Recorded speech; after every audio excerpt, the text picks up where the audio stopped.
Good morning and welcome to the Young Empowerment Show. I'm Joseph and today we will be discussing about the recent pandemic that has been rapidly succumbing our country, femicide. And this has made our number one agenda of peak discussion. With me here is Miss Hope, a young activist who has not only been at the forefront of creating awareness to this pandemic, but also providing platforms for the affected civilians by expressing themselves and getting the support they need. Thank you, Miss Hope. Thank you, Joseph. I appreciate your invitation. Thank you again, Miss Hope. Can you briefly explain to us what is femicide? Okay, so femicide is the intentional killing of women or girls. Naturally, it stems from gender inequality, one, and secondly, societal norms that devalue women. And Miss Hope, what are some of these causes of femicide? Okay, some of the causes of femicide are first of all, we have patriarchy. Secondly, we have the weak legal systems in our country. And then, thirdly, we have cultures that normalize violence against women. And briefly, Miss Hope, what are some of these problems that you have faced as an activist? Okay, some of the problems that I face as an activist, first of all, is lack of resources. Resources are important, especially from when I'm traveling to maybe different cultures, or I need capital. That is one of the problems that I have. Secondly, I have lack of interest from the authorities.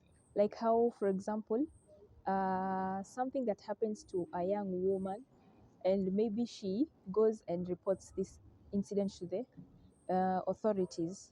Sometimes they lack interest in whatever a problem is, and this may sometimes discourage them to speak out. And then there's the risk, personal risk of speaking out.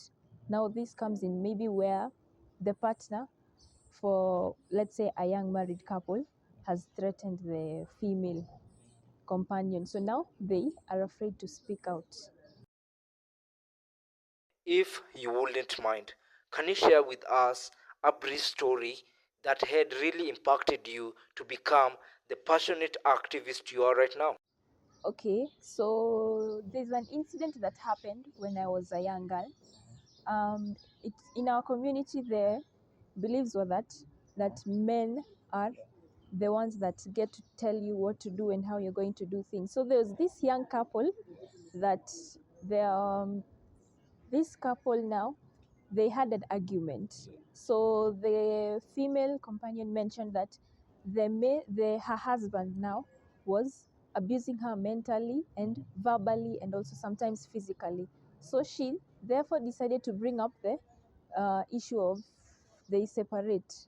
But now he opted to kill her because of the suggestion she made. And now her parents of the girl were seeking justice. So, Miss Hope, what ways can we, us as a community and as a country at large, help us to destroy femicide?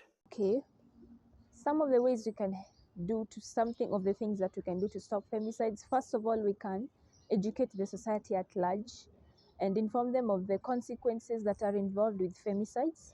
Secondly, we can support women that are involved in these abusive relationships and help them build the confidence that they require to be able to speak against or report any acts or forms of violence. Finally, Miss Hope, what message can you give to the audience right now listening to us? The message that I can give to my listeners is we all have a role in ending femicides. First of all, I can encourage you to spread awareness in the various areas where you live, communities, at school, or even around your friends. Secondly, we can support those that need our help. And lastly, we can start educating even children, our young children, at home, in schools, and in communities. So, finally, as we wind up, I'd like to thank Miss Hope for giving us the insights that we needed to stop femicide in Kenya. Thank you, Ms. Hope.